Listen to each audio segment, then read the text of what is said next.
ma yuhramu 'alal muhdits hadasan asghar. Hal-hal yang dilarang bagi orang yang berhadas kecil. Ya. Jadi apa itu hadas? Hadas adalah kondisi seseorang setelah mengeluarkan najis, itu adalah hadas. Ya, ketika ada si Khalid kencing kan ya, maka kencingnya Khalid ini adalah najis. Kondisinya Khalid setelah kencing dia berhadas. Berhadas apa? Berhadas kecil. Khalid tidur mimpi basah. Ya, maka kondisinya Khalid berhadas besar kan gitu ya. Maka ada hadas kecil, ada hadas besar. Apa itu hadas? Hadas adalah kondisi seseorang ya ketika dia telah mengeluarkan najis. Wa yuhramu 'alal muhdits hadasan asghar salah satu asya. Ya. Yang dilarang bagi orang yang berhadas kecil ada 3. Yang pertama as-sholatu, salat, at-tawafu bil bait, tawaf di Ka'bah, masul mushaf wa hamluhu, ya, menyentuh mushaf dan membawa mushaf Al-Qur'an. 3. Baik. Ini kalau kita berhadas kecil, yang pertama dilarang sholat. Hal ini sebagaimana sabda Nabi SAW, la yaqbalullahu sholata ahadikum idza ahdatsa hatta yatawaddoa. Allah tidak menerima sholat salah seorang kalian apabila ia telah berhadas sampai ia berwudu terlebih dahulu. Ya, dan apa? Ini hadis muttafaqun alaih, bahwasanya Allah Subhanahu wa taala tidak menerima sholat kita ya ketika kemudian apa? Kita sedang berhadas. Ya. Ada seorang imam ya, misalnya ya, dia menjadi imam tarawih dan sholat isya. Ya. Sholat isya, sholat tarawih, masya Allah. Ya, sholat tarawihnya berapa? 23 rakaat, ya. Bacaannya panjang-panjang. Ketika selesai salam, dia lupa. Ternyata tadi belum wudu ketika mau sholat isya. Maka dikabarkan kepada jamaahnya, mohon maaf jamaah sekalian, ya mohon dimaafkan, ya innallaha ma'as sabirin, kan gitu ya. Sesungguhnya Allah bersama orang-orang yang sabar. Sebenarnya tadi ya waktu sholat isya itu saya lupa, belum berwudu kan. Bagaimana sholatnya? Sah atau tidak? Sholatnya imam batal, maka sholatnya makmum juga batal semuanya. Ya. Dalam kondisi seperti ini, lalu bagaimana? Apakah imam dia harus jujur kepada jamaahnya? Ya, atau kemudian dia harus diam? Ah, Ustaz Abdul Razak.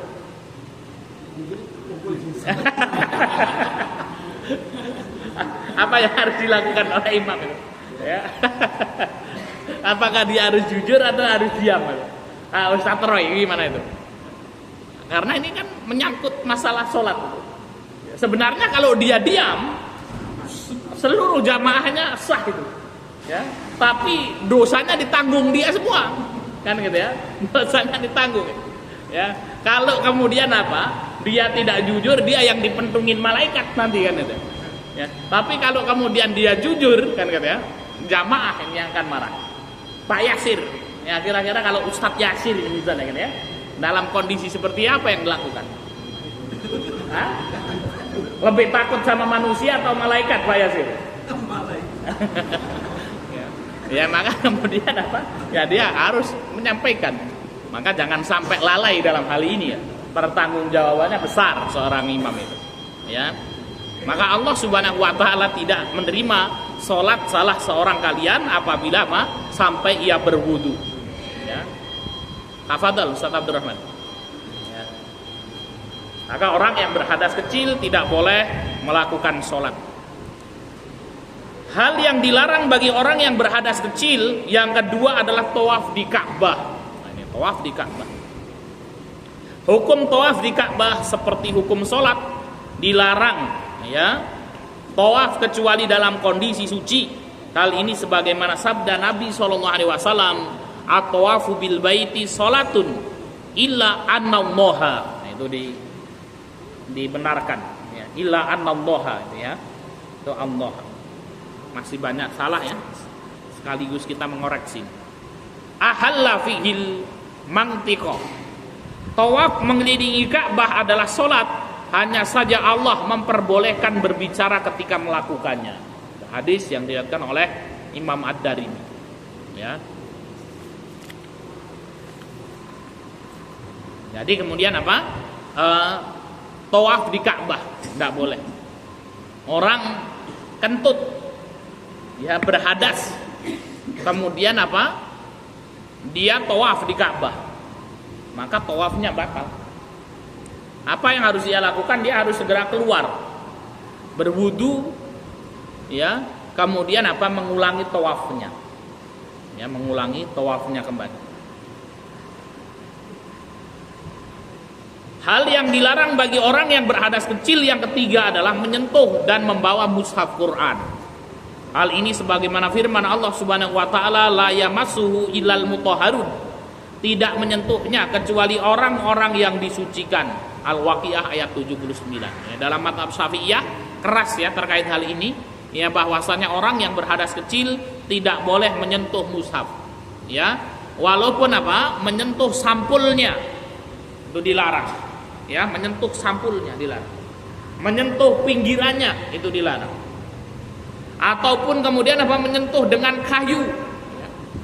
Nah, ini mushafnya kemudian apa? Dengan tongkat atau dengan kayu dan lain sebagainya, ini tidak boleh. Ya, jadi apa? Ini termasuk menyentuh. Ya.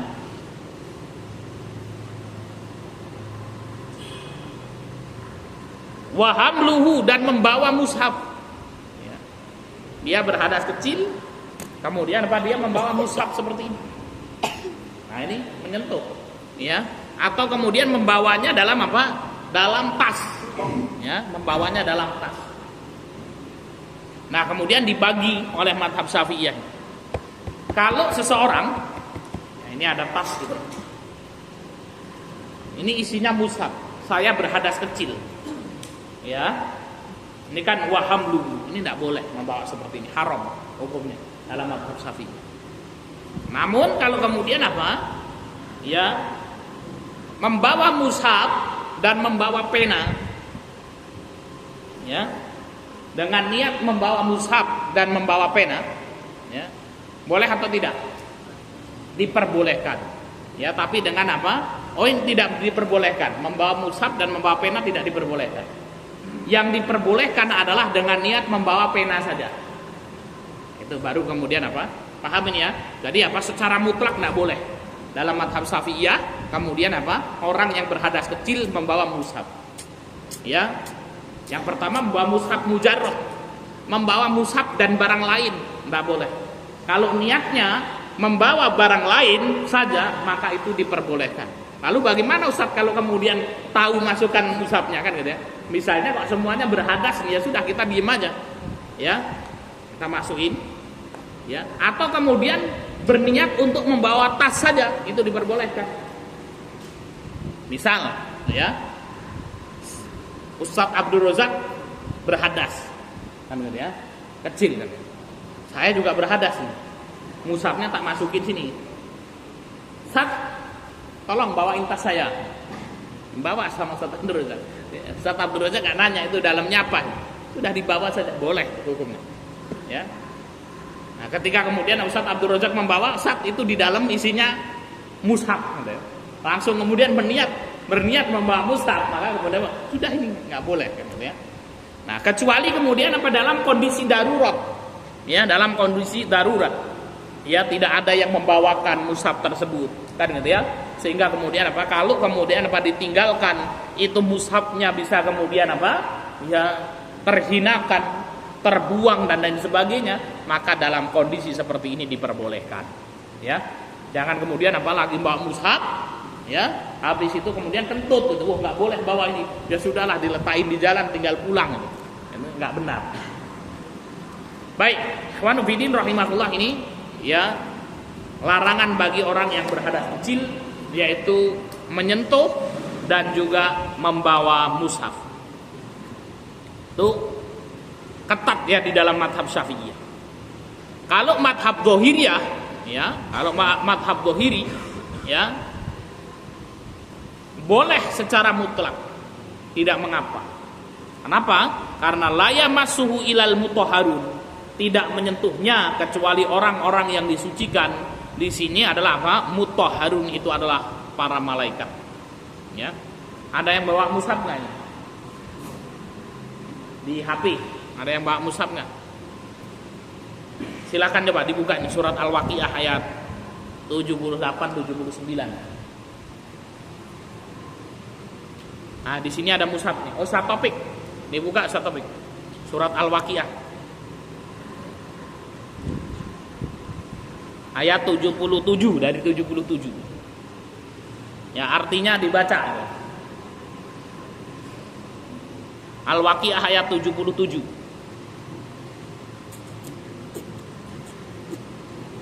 77, 78. Ketemu Ustaz Taufik? Ya, baca Ustaz Taufik dari 77 coba.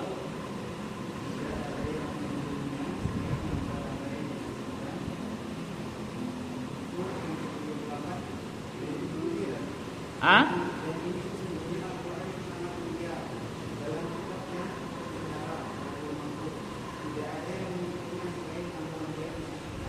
Iya, maka kemudian apa? Konteks dari ayat ini apa? Allah Subhanahu wa taala berbicara Al-Qur'an di mana? Di Lauhil Mahfuz konteksnya. Ya, jadi apa? Allah Subhanahu wa taala membicarakan Al-Qur'an di Lauhil Mahfuz. Di mana di Lauhil Mahfuz itu tidak ada yang menyentuhnya kecuali hamba-hamba yang disucikan. Siapa hamba-hamba yang disucikan? Al-malaikah. Yaitu para malaikat. Jadi apa? La yamassu ilal mutahharun, tidak menyentuhnya kecuali orang-orang yang disucikan, itu adalah malaikat. Ya, jadi apa? Orang yang berhadas kecil tidak mengapa yang menyentuh mushaf. Ya.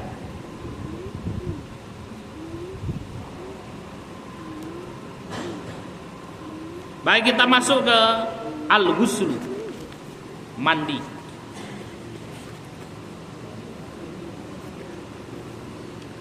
Al-ghuslu huwa sailanul ma'i ala jami'il jismi ma'an niyati. Yang dimaksud dengan mandi adalah sailanul ma', mengalirkan air, ala jami'il jismi, ke seluruh badan, ma'an niyati, disertai dengan niat. Walahu fardoni, wudu ini memiliki dua rukun. Yang pertama an-niyatu inda ghusli awwali juz'in minal badani, niat mandi pada siraman badan yang pertama. Yang kedua wusudul ma'i ila jami'il basyarati wa sya'ri, ya. Kemudian yang kedua apa? Ya. Berniat tersampaikannya air ke seluruh kulit, wa sya'ri, dan rambut. Mandi yaitu mengalirkan air ke seluruh badan dengan niat ibadah. Rukun mandi ada dua. Niat mandi pada siraman badan yang pertama, ya, tersiramnya air ke seluruh badan, kulit, dan rambut. Ya. Apa perbedaan mandi dengan wudu? Ya, kalau wudu adalah sailanul ma'ala, ya, a'dha'il badan al-makhsusah, tersampaikannya air atau mengalirkan air ke bagian badan tertentu saja. Jadi sebagian saja kalau wudu. Namun kalau mandi adalah seluruh badan.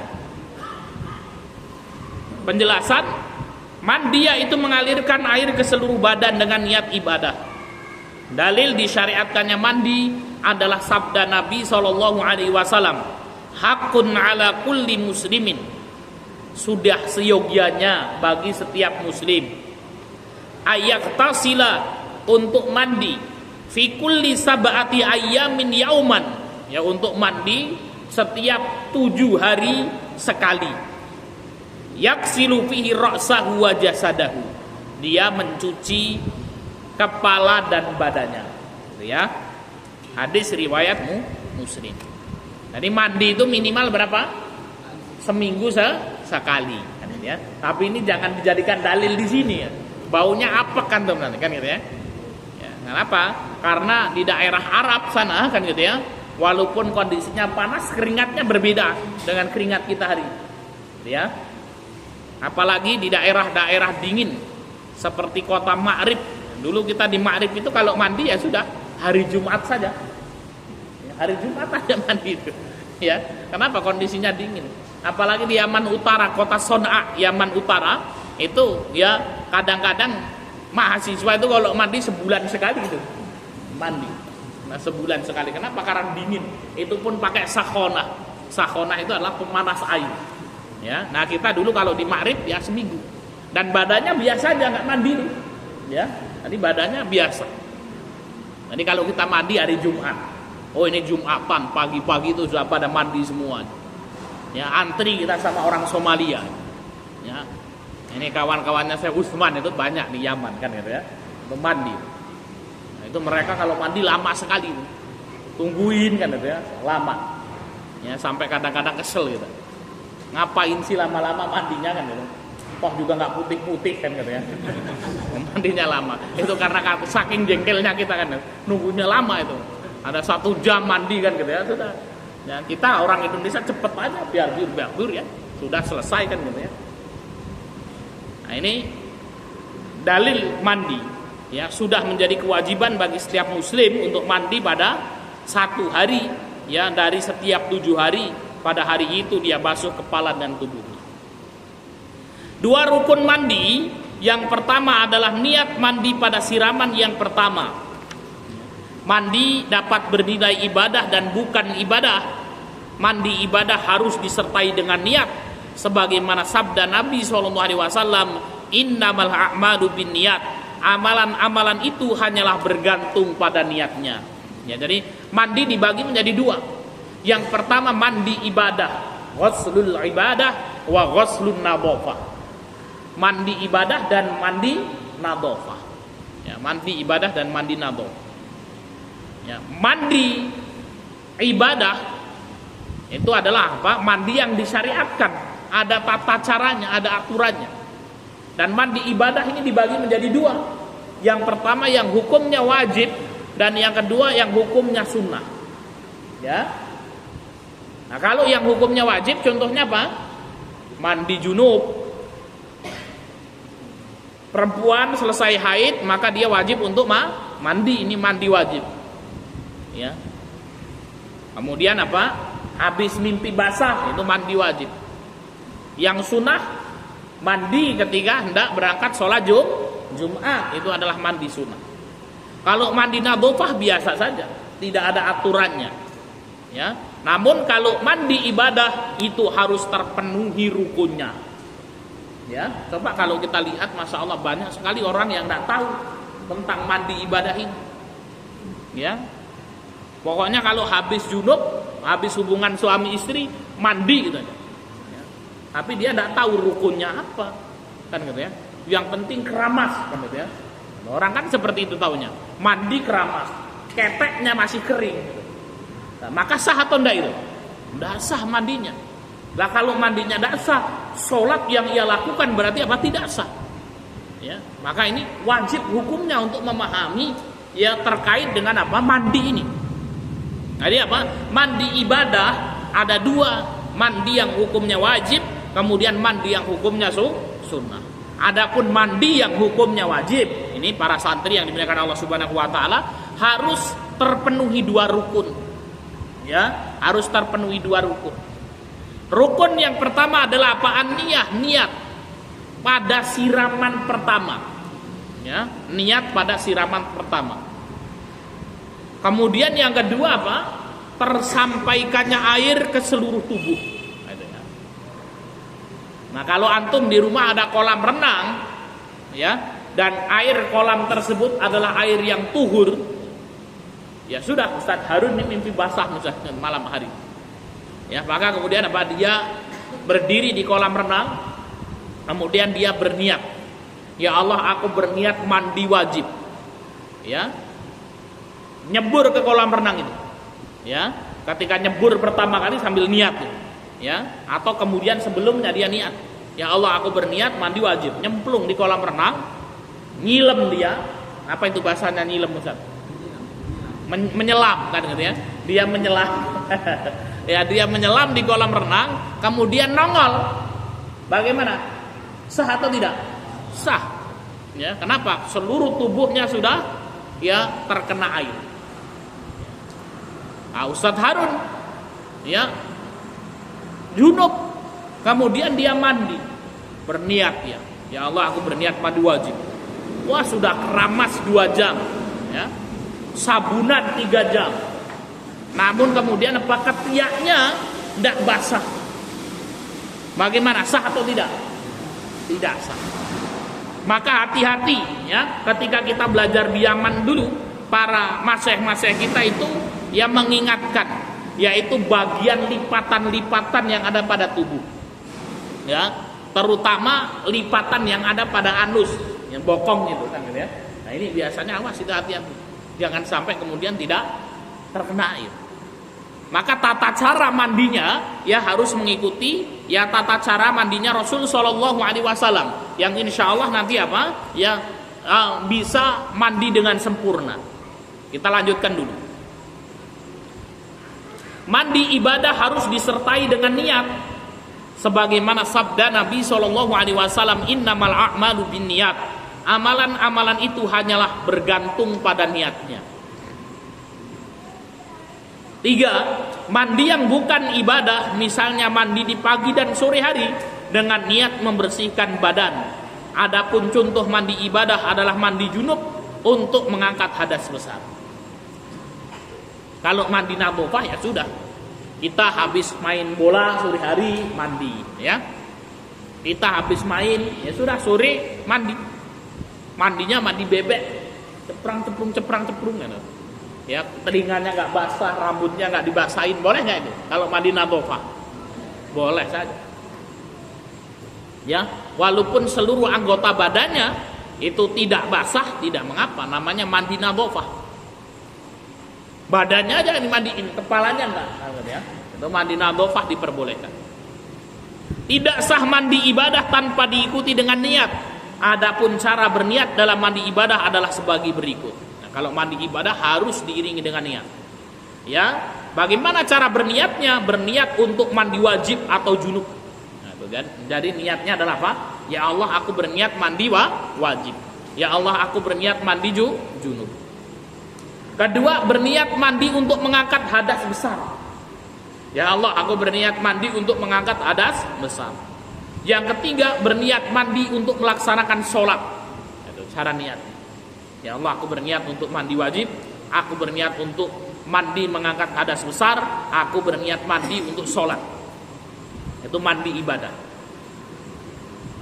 Rukun mandi yang kedua adalah tersiramnya air ke seluruh badan, kulit dan rambut. Ya. Hal ini sebagaimana sabda Nabi SAW. Ya, tahta kulli sya'ratin janabatun faksilu asy'ara wa angkul basyara. Setiap di bawah rambut itu adalah janabah, maka basuhlah rambut dan bersihkanlah kulit. Ya.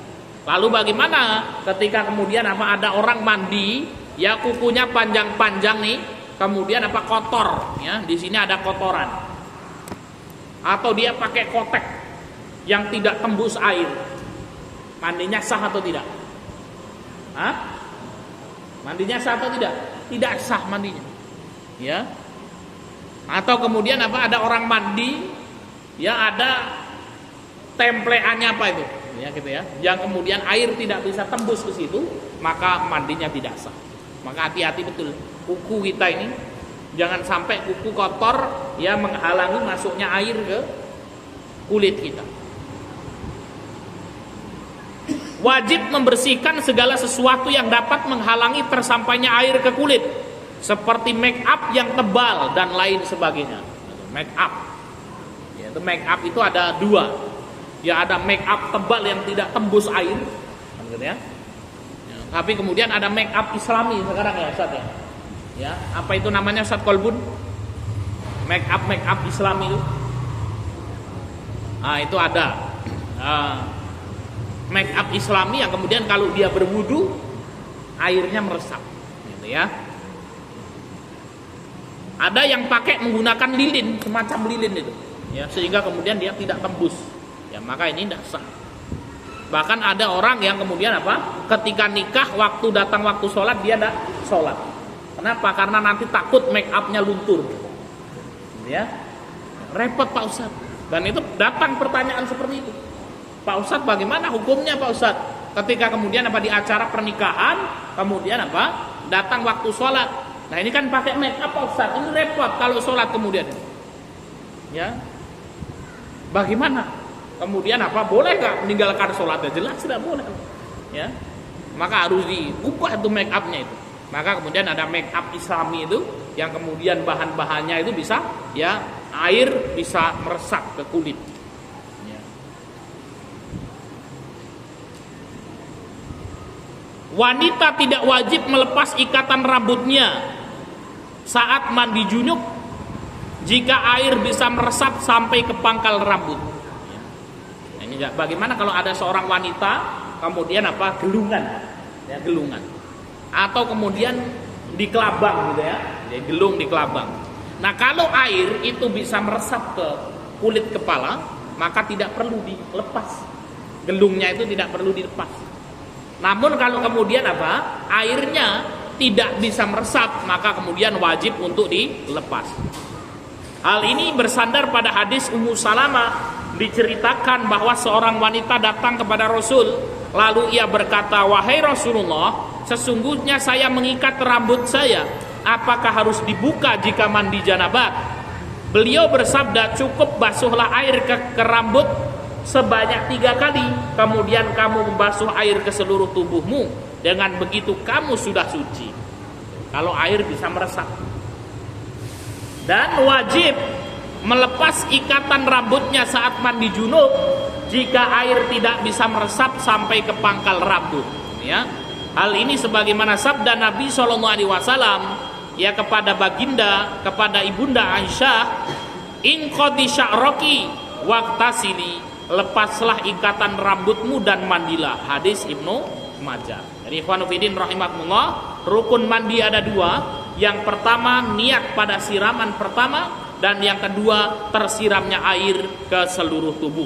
Ya, maka bagaimana tata cara mandi yang diajarkan oleh baginda Nabi SAW?